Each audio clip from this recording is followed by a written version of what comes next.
Good evening, everyone. Welcome to our class for the viewer's choice.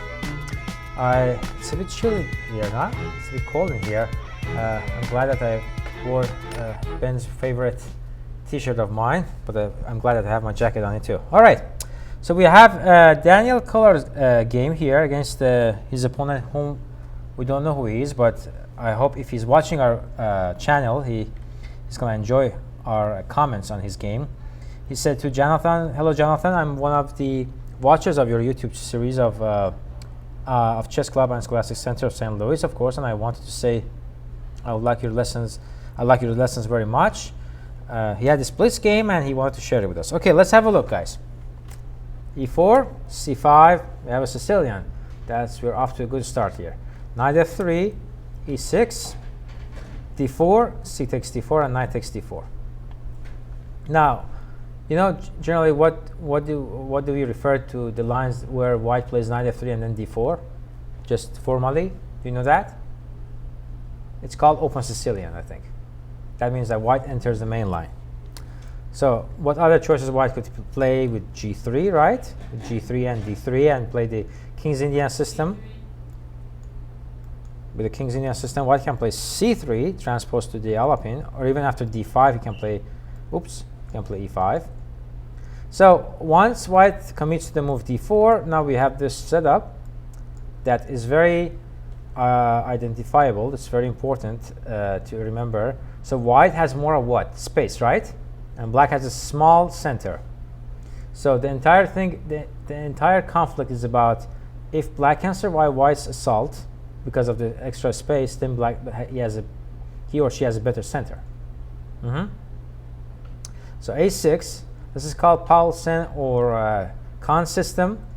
Black doesn't want to show his hand, doesn't want to tell us what kind of setup this is going to choose, but controls the B5 square, preparing for the move B5 maybe, and planning to play the moves like Bishop C5 or Knight C6 later, and also delay the move Knight F6. So maybe this knight goes to E7, supporting the move Knight to C6. If you do that with Knight E7 and Knight C6, then A6 is important, which prevents the move Knight B5. Knight C3. Obviously, white can also opt for the Marozzi bind with the move C4, right? You know about that too, right? Actually, that would be my choice.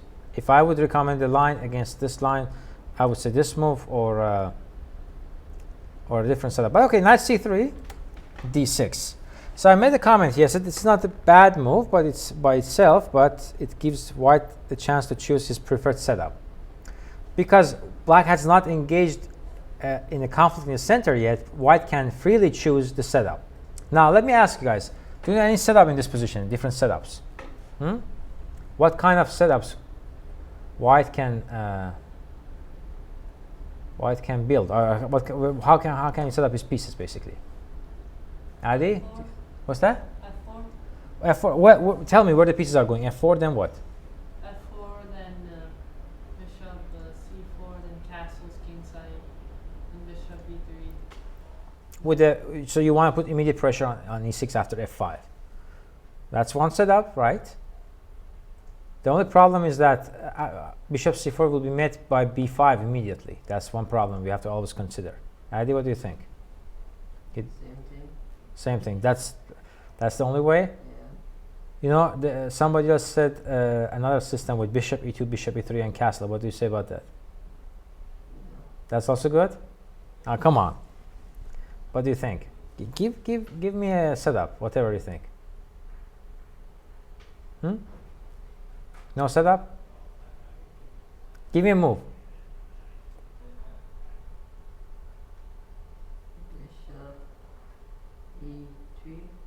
Bishop E3 is a move. Actually, that's the move our player played, Daniel. So this actually is a very flexible one.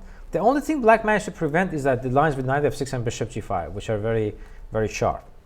So after the move D6, white has this kind of setup. So white can go F4. This is one setup. Queen F3, Bishop E3, and long castle. Or even with short castle, with Bishop to D3. We'll see that coming. So white has different choices there. He also can, white also can play bishop e3, queen d2, f3, and g4 and long castle, which is known as the English attack. Or he can just choose bishop e2, bishop e3, and short castle. That's the typical, like the Scheveningen setup. Or another thing I was thinking, which is not that common, is to play the move g4. Well, this move, if I go bishop g2 and castle, if black just plays a regular move like knight f6, he can go g5, knight e7, and bishop to g2, then castle and play f4, f5. And white is many tempi ahead, because when you played the line with bishop e2 and bishop e3 and play f4, then your bishop has to go to f3, g4, and comes to g2. You already are winning a tempo here with the move g4. But obviously black is not forced to play knight f6, right? Can go b5, knight d7, bishop b7, and maybe even goes h5. So when you take, then it goes knight f6. So there are more than one setup here for white. But I like this move, bishop e3. It's kind of flexible, and it doesn't show exactly, white doesn't show his hand that I want to play f3 queen d2, I want to play f4 queen f3, I want to play f4 bishop e2, I want to play f4 bishop d3. You know, there are many ways to continue. So knight c6, queen to d2. I think against knight c6, my preferred move is f4. Let me talk about this move a little bit to you guys and Daniel. So what can we do here as black? Knight f6 and then queen f3. Now, question here, guys, for you. Do we have to castle long here for white or not? What do you think? What after queen f3, what are the possible setups for white? I can play bishop d3, castles kingside, bishop e2, castles kingside. Bishop e2 is not a good move. That's one I wanted to talk about, because you have to reinforce e4. Because if you go bishop e2, white doesn't. It's black to move. Let's say black plays queen c7. If you play bishop e2, then black can take and play b5, then you go a3, black plays bishop b7. You have to go bishop d3 later, right? Takes, and b5. Now e5 runs into bishop b7, right? So a3, and then you go bishop b7. You have to not defend this guy anyways.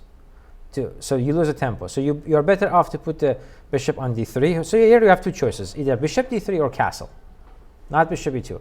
You may be able to start with g4 right away, but I'm not sure if it works here, because if g4, I did not check all the details, but I was worried about this take and e5. Doesn't look nice, does it? Anything else comes in mind? I think let's look at these two moves. So bishop d3, black cannot play b5 because e5. Yes, e5. So also bishop d7 is not a good move. It's too slow. So what's the idea behind bishop d7? I want to take on d4, right? And I want to place the bishop on c6. Is that right? But that's too slow. Because look at white's pieces. He's ready to castle either side, and he's ready to lash out with what move? g4, g5. And that bishop on d7 coming to c6 doesn't have enough pressure on the pawn on e4. You have pressure on the pawn on e4 by pushing the knight from c3 by playing b5, b4, right? You need this push, the pawn push, so that you can undermine the pawn on e4. But the bishop on d7 you lose 3 tempi, okay, 2 tempi, because knight d4 is a tempo winning move. To get there, by the time you play bishop b5, b4, I managed to play g4, g5. I've already dismissed black's play. So takes bishop c6, and I go g4. And probably black is close to losing. Has a lot of problem. I cannot go bishop e7, g5 is coming.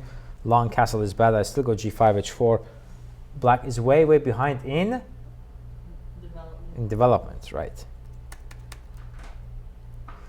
So not bishop d7, bishop e7, and now I got short castle. I checked the move long castle, but I don't think if you want to play long castle and g4, you don't need to move your bishop from f1. If you want it, you go right here. So if right now I'm talking about this setup with bishop d3 and castle, right? So if you want to play the long castle idea, you go long castle and start with g4. You don't need to put the bishop on d3 there, because there the bishop either can go to g2 or h3, right? So the bishop after g4 belongs to one of these two squares to support, either pressing on e6 or controlling the e4 square. So bishop d3, bishop goes to e7, short castle, king h1. I'm not sure, again, this was the most necessary move, but okay, I cannot play queen h3, right? I cannot, is that right? Yeah. Because of? Pawn. Not first takes, and then pawn e5. I'm losing a piece. King h1, but I can prepare this idea g4, g5, for example.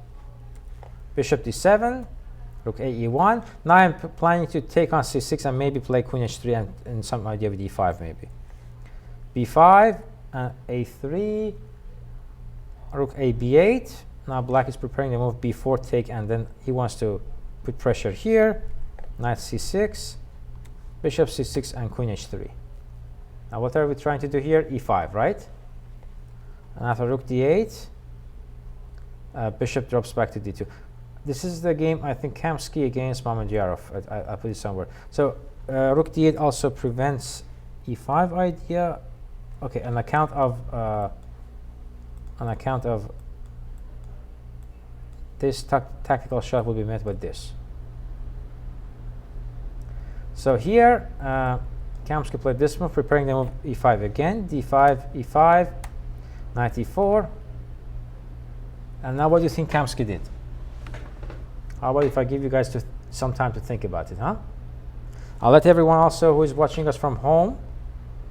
We are here in St. Louis Chess Club. Viewers game. Daniel Kolár sent us this beautiful game of his. We are not following the main line yet, but I thought I should share this knowledge of Sicilian with everyone before we go to the main line. Now we're looking at the game Kamsky against Mamedyarov, I think from the 2013 World Cup in Tromsø in Norway. So I'll give everyone a few minutes to think about it.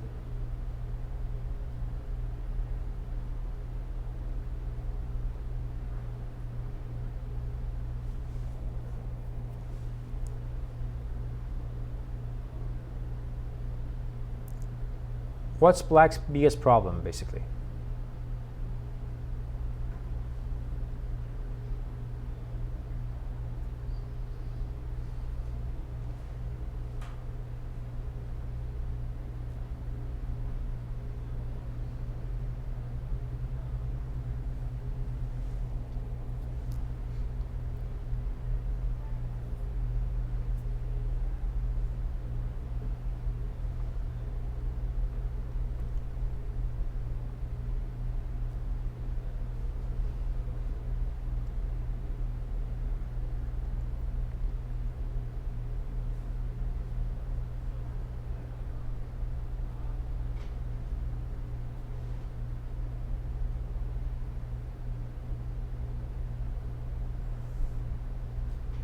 So what's white's problem?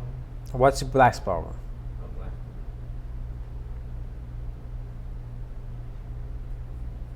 We are on white to move. Here Kamsky came up with a very, very strong idea. Well, black's problem is that does he have enough defense on the king side?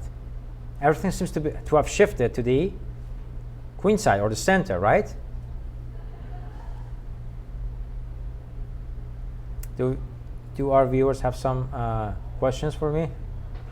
Endgame 2 has suggested the bishop is blocked. Yeah. And Emanuel says we have to open the bishop. Joel says the knight is pinned. The knight Those is are the pinned. So. answers. Yeah, that's why we played the move f5. Did you guys consider the move f5?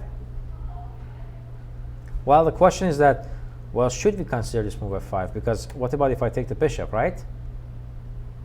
Now, a lot of people may think f6, but then knight goes back to e4, and then we have to give up our bit pawn after f6.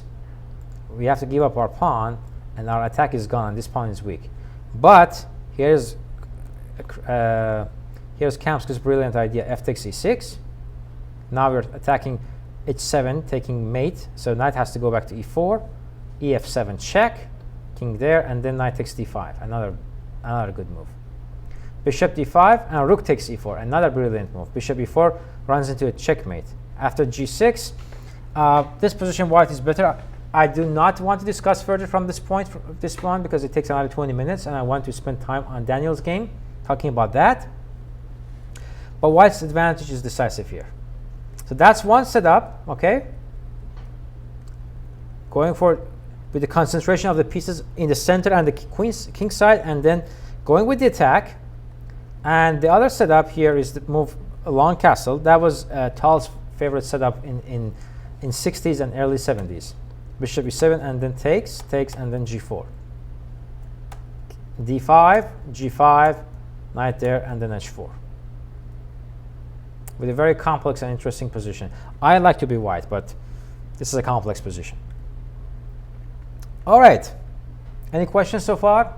Let's go back to our game. So, Daniel chose the English setup. That's fine. Also, this move prevents the move knight g4. You have to consider this move. Queen c7. And here he played bishop e2. No. When you go with this setup, although in some line they play bishop e2, and that's okay. But when you go with this setup, you really want to castle and then attack g4, g5, h4 as soon as you can. Okay? Bishop e2 will be a waste of time. But what happened is this. After bishop e2, bishop e7. Now what do we have to do here, guys? What shouldn't we do, actually? That's the first thing we have to answer. What move we should avoid in this position will be strategically incorrect for white. It's a no-no, and Daniel and you guys should remember that from now on.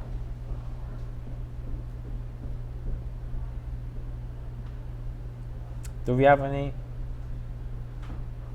answers from our viewers?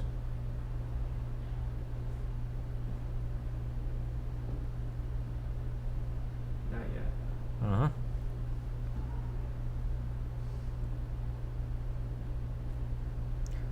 G4. Well, g4 is not that bad, actually. You should not castle. That's what Daniel did. You should not castle. Because you don't have any active plan now. The bishop is on e2. Already it will cost a tempo to move the bishop to D3. d3. It takes another tempo to do what, Adi? To do what? That pawn on f3. Where should it be when you're short castling? When you short castle?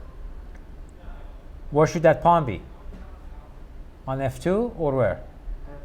F4. f4, yes. So that's another tempo. And the queen is not going to f3 to h3. So we don't have that as well. It will take like almost forever to build our setup. And if we just stay, then black can build his attack. So black castled, white played knight b3. Actually, this is a wise decision. He kind of tries to stop opponents from activity. And then here black starts to make mistakes. So black played the move bishop to d7. And as you can see, I said b5. Why b5 is much more important than the move bishop d7? This is very important to understand, because the idea behind the move b5 and roots in the initial thing I said about it. White has more of what? Space, and black has a small center there. Now, did white use this extra space? He did not, right? White did not seize the initiative. White didn't try anything active, did he? Make sense, guys? So because white didn't try anything active, now black can come up with the move b5. And then what happens? What happens then? The bishop comes to b7. The knight goes to e5 to c4. Rook, where do we put the rooks? d8 and c8, right? And then d5. And then I release the power of my center and I gain more space.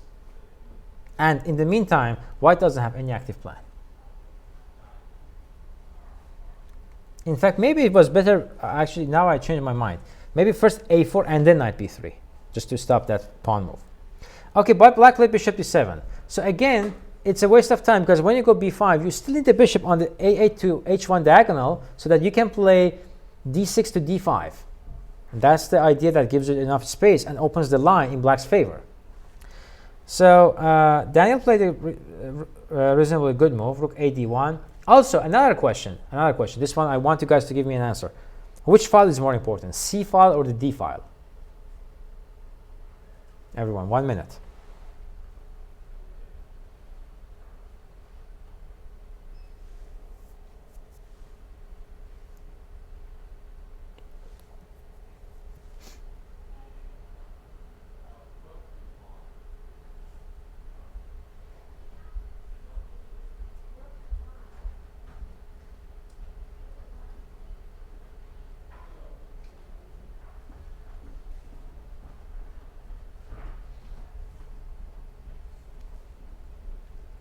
Okay, Adi, what do you think? The D file? The D file, you mean? Okay. Neil, what do you think? What question? D or C file? D file for white, C file for black. Which one is more important? It's an open file, right? The D is open for white, the C is open for black. D file. D file for white is more important than C file for black. Ben, do we have answers from our viewers? Joel Yeager says, whichever one is open. Well, they're both open. C is open for black, D is open for white. All right, we've got 2 votes for D. 2 votes for D. Okay, everybody knows about this general idea that the central files are more important. Only if the center is open. The C file is more valuable to black than the D file because central pawns, because for the most part in the opening, pieces have concentration in the center, right? The pawn on d6 is a little bit out of reach, but the knight on c3 is reachable with the pawn on b7, and also after that knight moves away, we can put more pressure on the pawn on c2 because the knight on c3 is very valuable. It stops the move d5, so the knight cannot move, making it a target for black. In Sicilian defense, especially in the lines white castles king side, the C file is more valuable than D file, almost 90% of the time. So occupying the D file doesn't do enough for white unless he launches an attack on the king side. Any comments about that, Ben?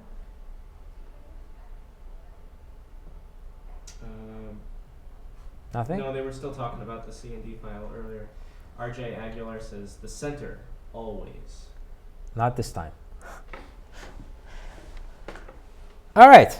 This was one of the first lessons I learned from the first training camp I went. Basically, it was by Alexa Kuzmin. That's where I learned that okay, C file is more important. B5. So now, when you look at the board, guys, we like to have our bishop on b7, right? Already sounds wrong. So a3 is a good move to prevent the move b4. Rook a d8. Is that the place for the rook? No. No. Rook belongs to C8. c8. Why? Because C file is more important. c file. The other rook can go to d8, and then you see. So if we could go rook a c8,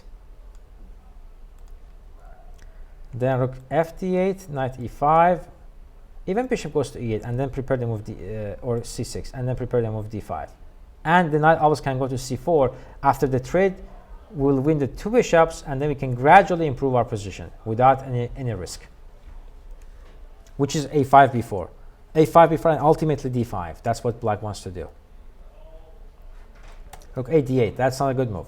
So after wasting few tempi by black, now Daniel got his chance. He made a good move, f4. Excellent move. Good job, Daniel. So let's give him an exclam. Yoo-hoo. Good move. Prevents d5 first of all, because not d5 could be met with d5, right? Well, I'm not talking about if you can take on d5 or not, but in general now, we're not worried about d5 as much because we always have e5 reply here, which makes it even stronger with that bishop on d7, because when the bishop is on c8 or b7, after d5, e5, you can play the move knight f6 to d7, right? But now with that bishop on d7, d5, e5, the poor knight on f6 has nowhere to go. Another reason why that bishop on d7 does not make sense. Bishop c8, good move. Black confesses to his mistake and problem and plays this move. And Daniel, okay, another move, bishop f3, was also possible with the idea g4, g5. Of course, we have to check if the move d5 is possible or not. It might be possible. I feel it should be possible. But okay, queen e1, good enough. Get the queen out of the way. And now, this queen can be en route to h3 actually. Now we may have actually an attack now. Sounds good, right? And black played bishop e7. Now, how many tempi black lost? Bishop d7, bishop c8. That's 2 tempi. 2 tempi there, right? And rook a d8. The rook should move from d8 to c8 now. 3 tempi. That gave white enough time to play f4 and bring the queen to the game. Now we have it. Not a typical opening position, but a typical Sicilian position. Now white's plan, as I show here, bishop d3, queen h3, and then move e5. That's what he wants to do. I should add, after queen h3, you also have always the idea of g4, g5. And now black plays d5. I think the move b4 was very interesting. And I just checked my ideas with the computer. So it's not thorough computer analysis, but I was just checking the tactics. So takes, takes. And I realize now white is very much in the game. So look at this, f5. Now what does white want to do here? Bishop h6. Takes there, knight e8. Now what can we do here as white? f6. White take and then play queen b6 check, take your knight on b3. Check the tactics. I'll give everyone like 3 minutes, 2 or 3 minutes to think about this position. You see, white is behind the tempo of having the king on h1, because that's the move that gets the king out of all these checks and all these counterplays. So, but the move you have to check is what? Is the move f6. So guys, what happens after f6? Take, rook takes, queen b6, check.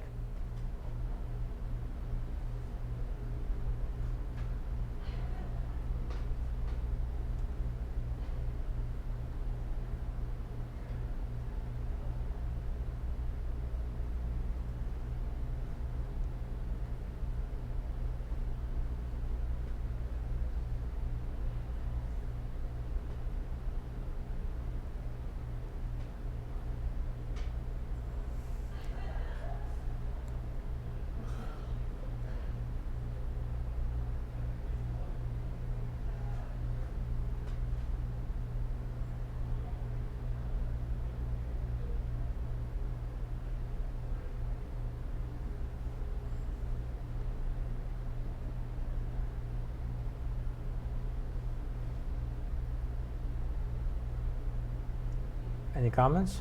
Ali Reza says f6. Who? Ali Reza. Says f6. Well, what's the follow-up? There's no follow-up. There's no. We need a follow-up. Bishop takes, rook takes, queen b6 check. Owen Gavin Keith says g7 checkmate. There's a knight on e8, my friend. There's a knight on e8. Not quite a check. There's a big knight sitting down here.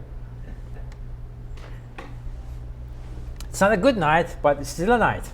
We're getting some f6s, but there's no. Well, we said f6, but what's the follow-up? Bishop takes, rook takes, queen b6 check, and I take that knight on b3, and you'll be down 2 pawns, and there's no immediate checkmate. So you guys have to see further.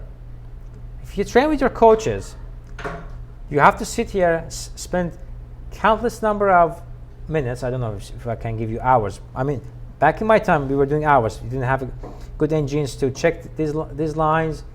So we're trying to analyze and calculate ourselves so we would become stronger players. There's a follow-up, perhaps e5. First move e5 or after f6? After my line? Honestly, I don't know. Arya says f6, bishop takes, then rook f6, then queen g7. No, but the thing is that they assume we'll take back with the knight on f6. No, we do not take back on f6. Bishop f6, rook f6, queen b6 check, and then we grab the knight on b3.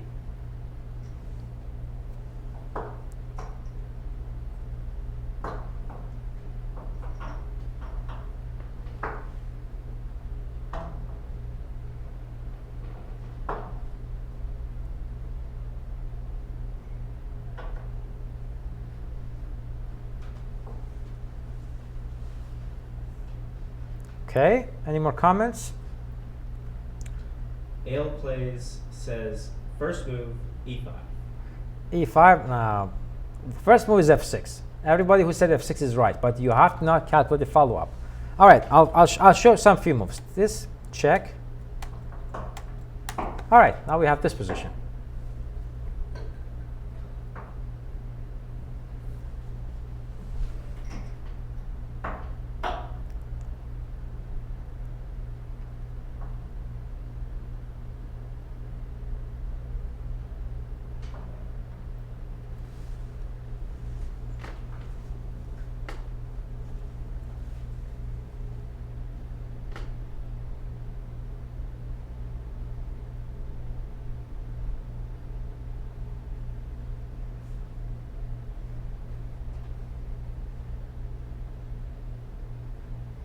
All right, guys.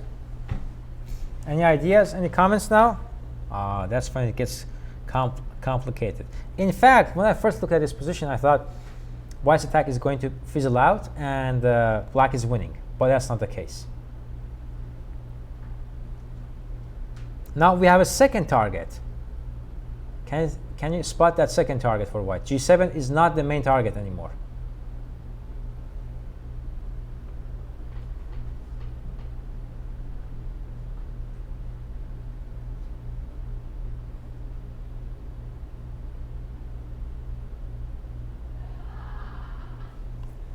Okay, any comments? No comments. This is tough. Rook f3, very strong move. In fact, it deserves 2 exclam, in my opinion. A very natural move, but the idea behind it is very important. After this move, black just can play king h8, right? Well, taking on b2 doesn't really help, because I want to go queen h4 now, attacking the rook and rook g3. So king h8, now we sacrifice on g7. Knight takes, queen h4. Now I simply plan to play rook h3 and checkmate on h7. And black doesn't have a reasonable defense against it. So, looks like game over.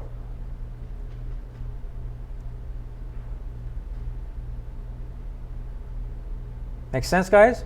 Any comments, any questions about that online? No. No. All right. Now what about queen b6?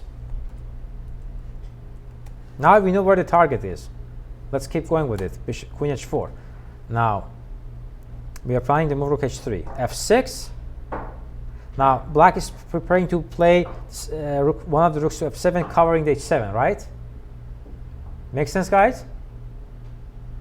Neil, you're following? Adi, you're following? Okay. Bishop takes g7, because I don't want a rook take on g7. Because if a rook sits on the 7th rank, then h7 will be defended permanently, and our attack is gone. So it's time for us to take on g7. And knight g7, rook h3. I didn't find a concrete win, but white has a very, very strong attack. Might be winning, actually. So this explains to us that white was very much back into the game. And in fact, white was not ahead from black in terms of the attack, because black wasted so much time that white's pieces are now very strong and very, very much ready for the attack on the king side. Let's go back to the game. That's not what happened. In the game, we had the move d5. White played the move e5. Probably black should have played knight e4, trying just to trade. But black played knight, well, or at least knight d7, knight e8. That's not a good move. Guys, do not voluntarily put your knight on the back rank between your rooks. Don't do that. Okay, it's a blitz game. There are so many factors involved. Maybe black thought he can play g6 and knight g7 and then put the knight on f5. But that takes forever. we don't have that much time in terms of that much of luxury, that much time. So at this moment, white played the move knight to d4. It's a natural move, but I think the move queen f2 was probably more annoying, because now what's our threat? Playing bishop b6, queen c8, and now we go bishop g4. Then our plan is quite simple: knight e2, c3, and then place the knight on d4. And then we gradually prepare for the move f5. I checked few continuation here. Black is really out of chance to react to this one easily. Any questions? All right. So knight e4, bishop c5, knight c6. This is just fine. Now white has typical advantage: good bishop on e2, bad bishop on c6. d4 is scored at white's disposal, and white has a clear plan attacking black's king. But you have to do it with care and caution and patience. How do you regroup white's pieces? Okay, this is a very, very nice study, actually. It's a nice exercise. It's a very nice exercise to understand where do the pieces belong to. We take our time to build the best setup, to set the pieces the right place, and then launch the attack. Because in the game, Daniel played the move f5, and f5 was not the most accurate move. He played exceptionally well, especially after black gave him all those tempi, and he was back to the game, and he got this huge advantage because black played a lot of careless moves, and ended up having this French defense position where black has lost his good bishop, which is a dark square bishop, and ended up with the bad bishop on c6. But the knight doesn't belong to c3. The bishop doesn't belong to e2. How do we regroup white's pieces? How about if I give you guys 3 minutes here?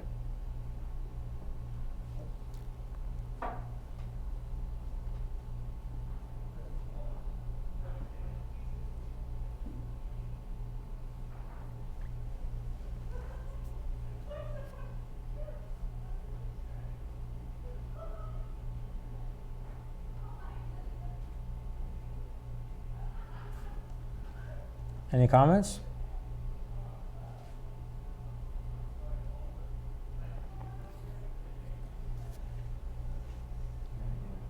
Not yet. Okay.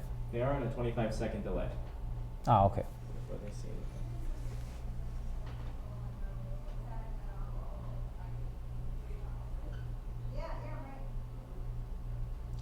Darth Belichick says bishop to f3. Followed by? Guys, a follow-up. Don't give me a move. Give me a plan. Followed by what? Bishop f3. Where do white pieces belong to? How do you reroute your knight? How do you reroute your bishop? How do you set up your pieces before trying to play the move f5? Because f5 at this moment, it doesn't earn you enough, because the bishop on e2 doesn't do anything. It doesn't attack black's king. It doesn't target anything, right? So doesn't the knight on c3. You need some sort of a harmony among your pieces before you launch an attack.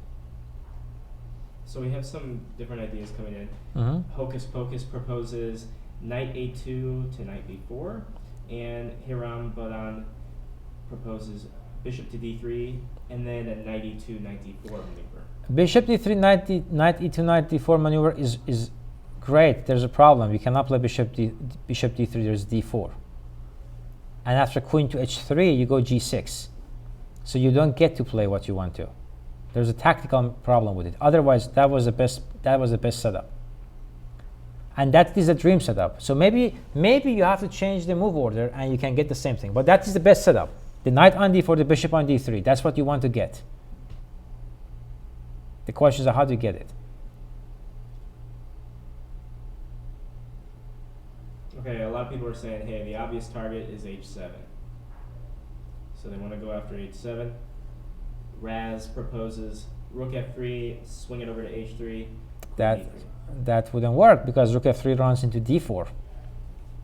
Guys, your opponent also has moves too. You cannot just think about your plan. How about queen h3, bishop d3, and then knight e2?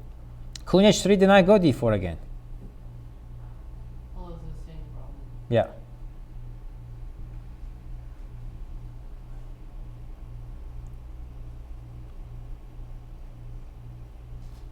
No comment, Daddy? No comment. All right.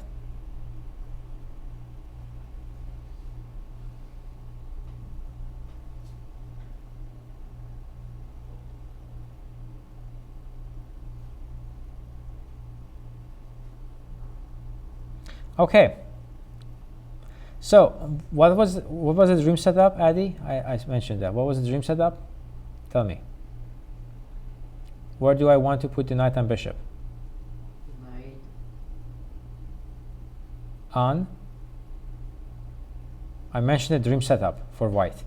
Knight f4. F4? No, knight on. Come on. Knight on. D4, right? Yeah. Knight on D4, bishop on D3. I can't do it right away, so I do it this way. I go bishop F3, Queen B7, Knight E2, Knight C7, Knight D4, and then I reroute the bishop. And then C3, and then I shift the pieces to the attack. That was the necessary. Just take your time. Bishop F3, knight goes. Once you have the knight on D4, it's easier to reroute the bishop back to D3. All right, so anyways, Daniel played F5. It kind of lets go of his advantage, but the game gets very interesting now. He takes F5, rook takes F5, Queen B7. G6 was more meaningful, I guess, and not G7, right? Or F5 even. So here white goes rook D4. Actually, this is also a meaningful move, stopping this bishop and also planning to, oh, sorry, this is the color. And then planning to reroute the rook to the other side. So G6. Here comes the first mistake. So should I play rook F3? Oh, actually, you have to play this one. And here black played knight to, is that what he played? C7. The move knight G7 was necessary. And the game would end in a draw. In a crazy way, the game will end in a draw. Let me explain it a little bit. Bishop G4 because of knight E6, bishop D7, takes, takes, takes, takes, takes, and then rook to E8. Rook back to E4, and rook knight H5, G4, and now rook D2. And then repetition. That is a crazy line. You have to go through it because I'm a little bit short on time. I have to show you some more tactics to think about. But that would have been the possible way to end for the game to end in a draw. Obviously, among two engines or two strong GMs, not in a blitz game. So here black played knight C7. Does this move make sense, guys? It does not, right? You are moving the knight away from the king. I understand the knight wants to land on E6, but now we have a golden opportunity. What is the golden opportunity, guys? Anybody shouting online? Queen H6, knight E6, and Then I go F5 after that. The queen will defend. not Queen H6. Also Queen H6, I can go Queen B6 Queen first. B6.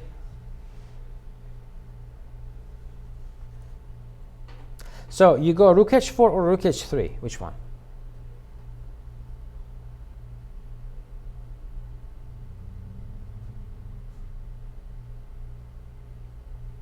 Any comments? No. He played Rook H3, but Rook H4 is the right move because obviously D4 loses to Queen H6, right? So knight is F5. Here F5 is forced, but then I take the pawn, and the rook is defending now the pawn because otherwise black doesn't have a move. But in the game he played Rook H3, black played knight E6, and after Queen to H6, which is a blunder. Actually, the funny thing is that here the right move is not knight E6. This is also a mistake. I forgot to mention. Here the right move is F5.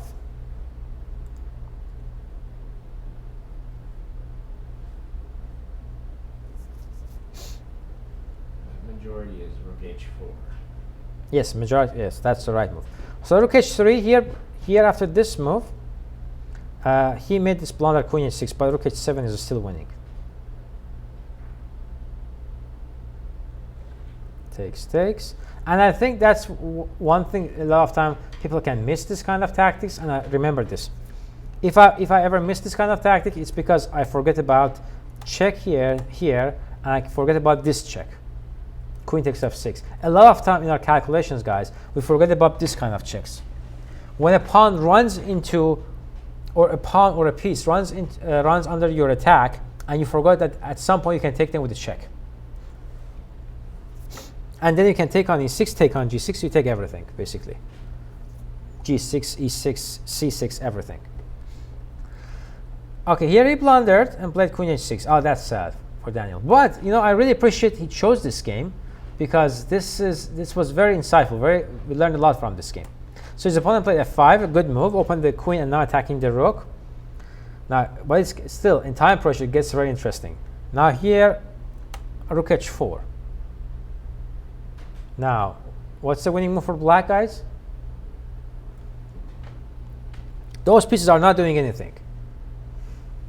White pieces lack coordination. Queen g7. Well, then I take on h7.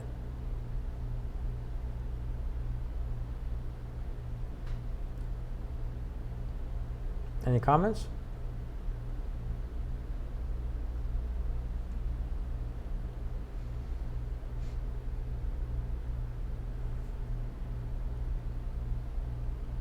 No? Yes? No. Okay. The winning move is d4, guys. Opens the diagonal, attacks the knight. I'm not worried about taking on h7. Takes, the knight is hanging. And then next move, take on g2. Black played rook f7. That is a? Yes. Because? Queen takes g6. Yeah. And but Daniel again missed it. Oh my God, they probably both had few seconds left on the clock. This is winning, right? It's a checkmate. Ah, that's sad, right? So he played the move bishop h5. Oh my God. Now g takes h5. And then he missed queen takes c6. Oh my God, they probably didn't have any time at this moment. And, okay, but it gets interesting. Rook h5, knight g7. I don't know why he didn't take on h7, or queen g5 didn't take on h7. Check, now is losing. He played check there, and he played knight d2. Here, I think black can just take on e2 and wins, but I don't know why he played d4. Now the pawn on g2 is well defended. So he played a good move, knight g1, covering the king, and also g2 is defended. And after knight e6, here he blundered queen h8 check. After queen g6, the game is still unclear, because knight g5 is not possible because of rook h8 check, king e7, and queen takes g5, which is losing now for black. So after queen g6, the game would have remained unclear. So now somebody can ask me why I chose this game. Why do you think I chose this game? First of all, Daniel sent us a game which he lost, and he thought that he can learn a lot from this game. And that's why I chose this game, because a lot of people say, oh, I played this beautiful sacrifice, and it's okay, they can share it. But when you have a very beautiful game that is one-sided, or you're showing one specific idea, there isn't enough to share. So when you share, at least with me, your games, I'm not saying send the games you're losing, but send the ones that has most amount of questions, more number of mistakes, so that we can all go over and we can learn from those. Right? That's very important. Always a game that's interesting to watch, that has a lot of important decisions in it, and usually you end up having a lot of inaccurate moves in them, which is fine, because the intention is to learn. So that's the kind of games it's good to choose to learn from. I will not have the time to cover it in this lecture, but next lecture I'll start with that one before I continue with the viewer's choice, and that will be I will show you the last win of Capablanca with black pieces against Lasker, where Lasker tried to play the same kind of style with just piece maneuver against the Sicilian defense, and he demonstrated how the idea of d5 could be dangerous. But that game will take some time to look at. So, actually, do we have some time, Ben? Well, are you going into the romantic era?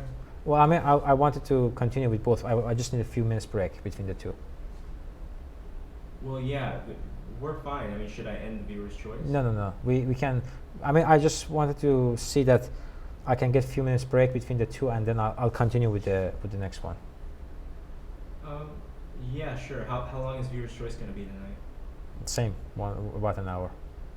Unfortunately, I'm gonna have to take it down. Okay, so I'm gonna go over this one. That's fine. I'll make that one shorter. Okay. Okay, sounds good. Yeah. All right, so I'll make this one a little bit longer. Okay. All right, the romantic era one. Okay, so So you're doing romantic era now? no, I'm just wrapping this one up at this moment, and then we Okay. continue with the romantic choice. Got it. So here's the game: Capablanca against Lasker. And here's in the training mode. So Sicilian defense. And as you can, okay, the moves are not accurate. I'm not going to discuss the accuracy of the moves in the opening. So as you can see, even Lasker plays more active. He played with the move f4. But again, the formation of the pieces is not good. Okay, if he goes long castle, it's actually fine. But he goes for short castle, and he starts playing with the piece. He starts playing with the pieces, piece maneuver, knight h5 and stuff. This will not get anywhere. If you do not involve the pawns, if you do not engage the pawns, the attack would not get anywhere. And now let's look at what Capablanca did. He played a5.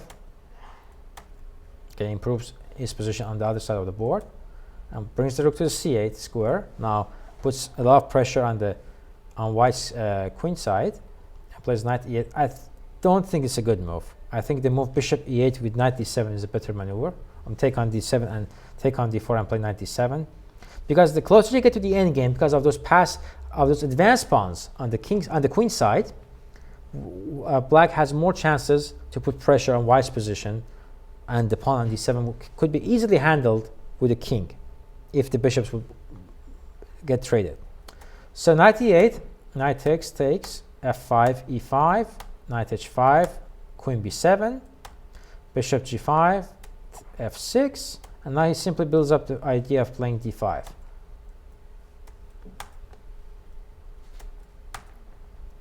And now the position becomes irresistible. Just fundamentally, the pawn structure is bad, and white is simply lost. And Capablanca masterfully converted it into a full point.